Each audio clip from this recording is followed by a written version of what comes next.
जब लोकसभा का चुनाव होगा, जब एक तरफ नरेंद्र मोदी की प्रचार होगी, एक तरफ राहुल गांधी का रैलियां होंगी, एक तरफ हमारे हेमंत बाबू, बाबूलाल जी, सुदेश जी की रैलियां होंगी, हमारे कार्यकर्ता निराश हो जाएंगे। तो अपने निराश सेनाओं को मजबूती देने के लिए, उन्हें हिम्मत देने के लिए उनका सेनापति लोकसभा के मैदान में होगा। इस बात को समझना होगा। यूं तो हम लोगों ने सोचा था कि हम लोग विधानसभा का चुनाव लड़ेंगे, और हमने सोचा था कि लोकसभा में मनोज दा, संजय दा होंगे, मोती दा होंगे। हमने सोचा था कि हम तो विधानसभा राज्य की चुनाव को लड़ेंगे, लेकिन हम ये भी सोचते हैं कि और आज राजनीति की इतनी बड़ी लकीर हम लोगों ने खींची है कि वक्ताओं की इतनी लंबी कतार हो जाती है कि हम लोगों ने बोलने के लिए मौका तक नहीं दे पाते हैं। इससे ये पता चलता है कि नेतृत्व का कौशल जेबी केसेस के अंदर से झारखंड के अंदर निकल रहा है। तो अपने तमाम साथियों से, जिन लोगों को बोलने का अवसर नहीं मिल पाया, जो लोग मंच तक नहीं पहुंच पाए, जो बड़े बुजुर्ग यहाँ पर पहुंचे उनसे नहीं मिल पाया, उन सभी लोगों से माफी चाहते हुए अपने बात की शुरुआत करता हूँ। और अपने तमाम साथी केंद्रीय अध्यक्ष जयराम महतो जी को झारखंडी जोहार पेश करता हूँ, और अपने तमाम साथियों को झारखंडी जोहार पेश करता हूँ। और आज ये कहना चाहता हूँ आप सबसे साथियों कि आज हम लोग नगवा हवाई अड्डे के मैदान में हैं, और देखिए इस राज्य के भीतर किस तरीके से ठगने की राजनीति चलती आ रही है। इस इलाके में एक बहुत बड़े शख्सियत हुए जो वित्त मंत्री बने, विदेश मंत्री बने, और उनके पुत्र भी केंद्रीय वित्त राज्य मंत्री बने, उनके पुत्र केंद्रीय उड्डयन राज्य मंत्री बने।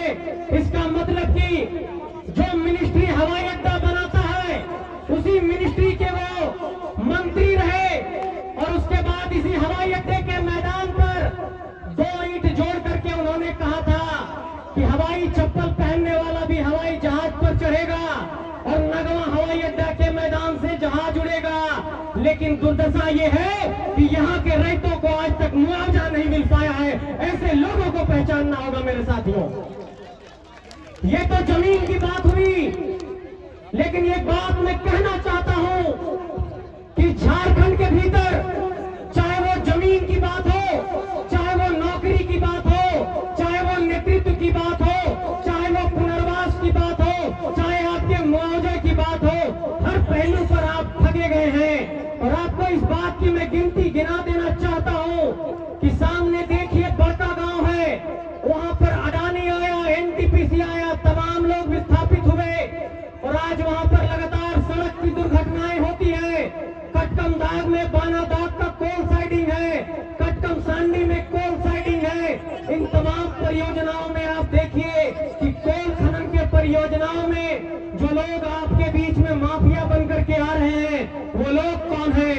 आप जब नजर दौड़ाएंगे तो आपको ये दिखाई पड़ेगा कि आपके बीच में आपका नेता भी आकर के बक्सर से बन रहा है, आपके बीच में आपका माफिया भी कोयला वाला जो है वो हाजीपुर से आ रहा है, बलिया से आ रहा है। मैं अपने माटी के लोगों से यह सवाल करना चाहता हूं कि जिस तरीके से 23 सालों में ये झारखंड को लूटा गया, जिस तरीके से इस धरती को बर्बाद किया गया, क्या हम इसी जुर्म को सहने के लिए अब भी तैयार हैं, या फिर क्रांति की ज्वाला को एक नई धारा देना चाहते हैं? ये सवाल मैं आप लोगों से पूछना चाहता हूं। दूसरी बात मैं ये कहना चाहता हूं कि झारखंड के भीतर जब भी हम लोगों ने इस बात पर गौर किया कि हमारी नौकरी पर किस तरीके से प्रहार किया गया है, तो हम लोगों ने देखा कि अभी जब पीजीटी की परीक्षा हुई तो उसमें धांधली कर दी गई। हम लोगों ने देखा कि झारखंड में जेटेट की परीक्षा नहीं हुई, हम लोगों ने देखा कि जेपीएससी की परीक्षा में देरी हुई, हम लोगों ने देखा कि सीजीएल की परीक्षा में देरी हुई। मैं इन पहलुओं को इसलिए गिना रहा हूं कि आपके नौकरी को भी 20 लाख 25 लाख रुपए में दूसरे राज्यों के लोग सेटिंग गेटिंग से खरीद रहे हैं। आपके बीच आपका नेता है नहीं, आपके जमीन जो है सो कोयला परियोजना में चले गए, आपके जमीन एयरपोर्ट में चले गए। तो मैं ये सवाल पूछना चाहता हूँ, उन पुरखों का जो बलिदान गया है इस धरती पर, उन पुरखों के पीठ पर जो लाठियां पड़ी है इस झारखंड को अलग कराने के लिए, क्या इसी दिन के लिए झारखंड को अलग कराया गया था? इसलिए मैं ये कहना चाहता हूँ कि पहली लड़ाई इस बात को लेकर के है कि हम लोगों को अपने अंदर से नेता निकालना होगा, अपनी माटी से नेता निकालना होगा। और आज देखिए कि एक बहुत बड़े शख्सियत जिन्हें आज भारत रत्न मिल रहा है, जननायक कर्पूरी ठाकुर जी की जयंती है। वो सामाजिक न्याय के पुरोधा थे। उन्होंने कहा था कि सबको अवसर की समानता मिलनी चाहिए, सबको एक बराबर हक और अधिकार मिलना चाहिए। क्या झारखंडियों के साथ ऐसा हो रहा है?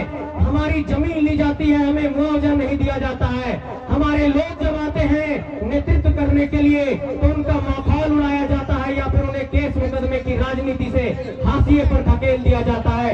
इसलिए हजारीबाग की धरती से आज ये ऐलान करना चाहता हूँ कि झारखंड के नौजवानों ने ये जो नई क्रांति की ज्वाला जलाई है, इस क्रांति की ज्वाला को आप लोगों को गांव-गांव तक लेकर के जाना होगा और घर-घर तक लेकर के जाना होगा।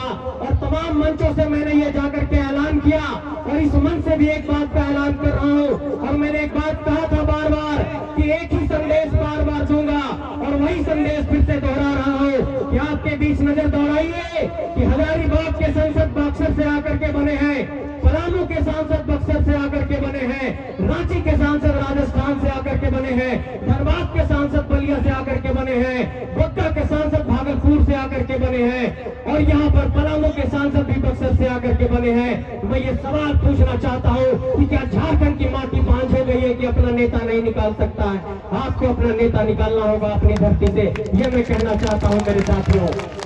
और लोग ये सवाल करते हैं कि कहां से नेतृत्वकर्ता निकालोगे?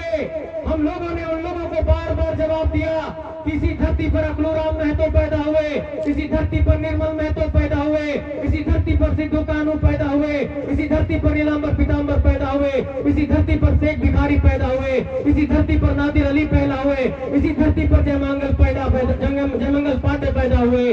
तो इसी धरती पर 81 सांसद और 81 विधायक और 14 सांसद भी निकलेगा, इस बात का आपको भरोसा दिलाना चाहता हूँ। और ये बात साफ तौर पर आप लोगों को कह देना चाहता हूँ कि हम लोगों को जिस तरीके से इस झारखंड के भीतर एक हिकारत की दृष्टि से देखा गया, ये नौजवान लड़के क्या कर लेंगे, लेकिन जब तो चाची की गलियों से निकल करके पूरे झारखंड में जब स्कॉर्पियो की छत पर एक माटी का सपूत दहाड़ने लगा और जब झारखंड की गलियों में ये क्रांति की आवाज गई तो लोगों ने कहा कि नहीं, इनकी बात में तो दम है, इनकी बात जायज है, ये बात तो सही कह रहे हैं। और उसके बाद आज देखिए कि 2.5 सालों में तमाम जेबी केसेस के कार्यकर्ताओं का नींद गायब है, वो सोते नहीं है, रात भर जगते हैं। तमाम क्रांतिकारी साथी लगातार अलग अलग जगहों पर जाकर के झारखंड में क्रांति की ज्वाला को जला रहे हैं। लेकिन उन पुलिस महकमे से, षड्यंत्रकारियों से ये कहना चाहता हूँ कि हम लोगों पर ये बार बार आरोप लगाया गया कि ये आंदोलन सिर्फ एक इलाके में है और एक जाति वर्ग तक सीमित है। हम लोगों ने ये चुनौती पेश किया कि इस आंदोलन को झारखंड के कोने कोने तक लेकर के जाएंगे। और आज की तारीख में आप देखिए कि झारखंड के जिस इलाके में भी सभा हुई वहां पर एक जनसैलाब उमड़ कर सामने आया है और लोगों ने ये आरोप हम लोगों पर लगाया था कि ये सिर्फ एक जातीय संगठन बन करके रह गया है। उन लोगों को ये कहना चाहता हूँ कि आपके सामने दमयंती मुंडा है, आपके सामने फरजान खान है, आपके सामने रिजवान अंसारी है, आपके सामने दिनेश साहू है। तो ये संगठन सबको साथ लेकर के चलने वाला संगठन है, ये कोई जातीय संगठन नहीं है, इस बात का ऐलान करना चाहता हूँ।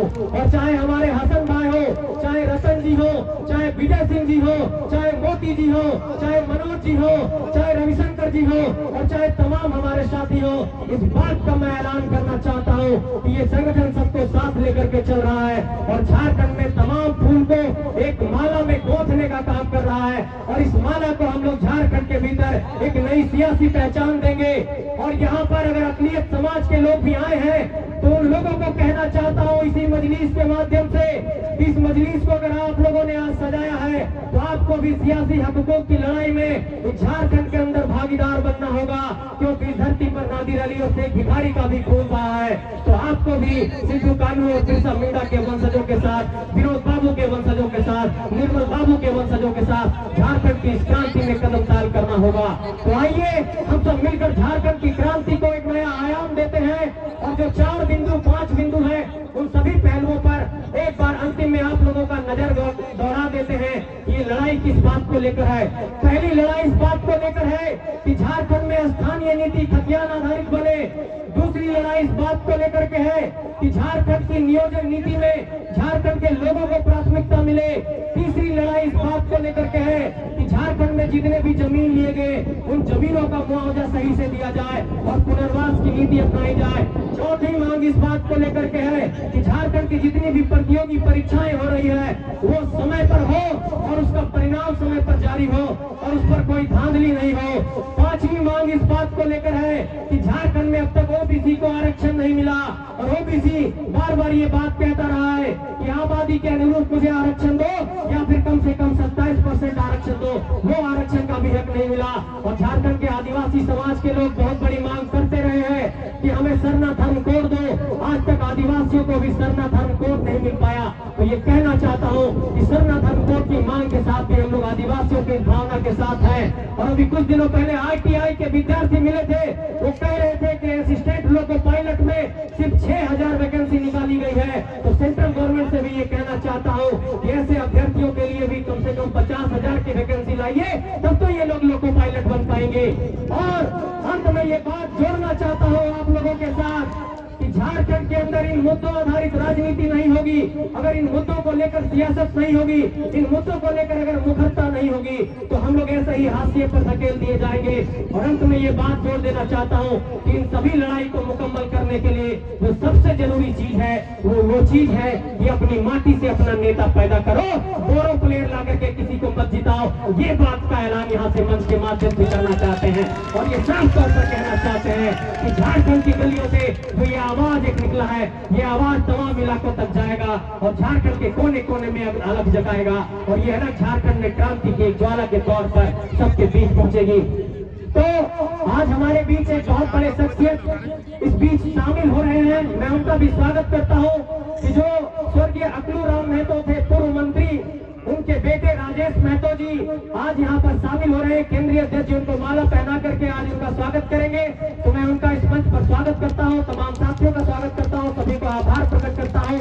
और हमारे बीच जितने भी लोग इस संगठन से जुड़ रहे हैं उन सबको साधुवाद देना चाहता हूँ। तो क्या इस लड़ाई में आप सब साथ देंगे? आप सबसे मैं पूछना चाहता हूँ कि क्या अपनी माटी से अपना नेता पैदा करोगे या ऐसे ही बाहर के लोगों को पूछते रहोगे? ये सवाल आपके जेहन में देना चाहता हूँ। ये आज हमारे बीच शामिल हो रहे हैं और मैं चाहूंगा केंद्रीय अध्यक्ष जी से कि वो भी आ जाए, रेलवे में शामिल कराएं। आज राजेश महतो जी जो पूर्व मंत्री अकलू राम महतो जी के बेटे हैं, बोकारो से आते हैं, आज संगठन में शामिल हो रहे हैं। केंद्रीय भी केसेस के इस परिवार में। और इस परिवार की एक सबसे बड़ी खासियत है कि इस परिवार के भीतर सब गांव भर के लोग हैं, खेत के लोग हैं, खलिहान के लोग हैं, खेती बाड़ी करने वाले लोग हैं, किसान मजदूर के बेटे हैं। तो साफ तौर पर यह संकेत है कि झारखंड में गांव गांव के गलियारे से नेता निकल रहा है। और अब ये कभी मत कहना कि का बाबू नेता बने जाही, उसको साफ तौर पर कहिए कि हाँ नेता बनता हमारा बेटा भतीजा, ओकरा बनावल भेदभाव रोकबो है। ये बात कहिए, राजनीति कोई खराब चीज नहीं है। हम लोग भी पढ़ लिख करके इस सियासत में, इस राजनीति में आए हैं और हम लोग वास्तव में झारखंड के अंदर कुछ परिवर्तन करना चाहते हैं। तो आइए मिलकर के परिवर्तन करते हैं और राजेश जी का इस संगठन के अंदर स्वागत करते हैं। बहुत बहुत स्वागत, बहुत बहुत धन्यवाद। मैं राजेश जी से चाहूंगा कि तुरंत अपने दो बात भी जनता के बीच आप रख ले इसी बीच।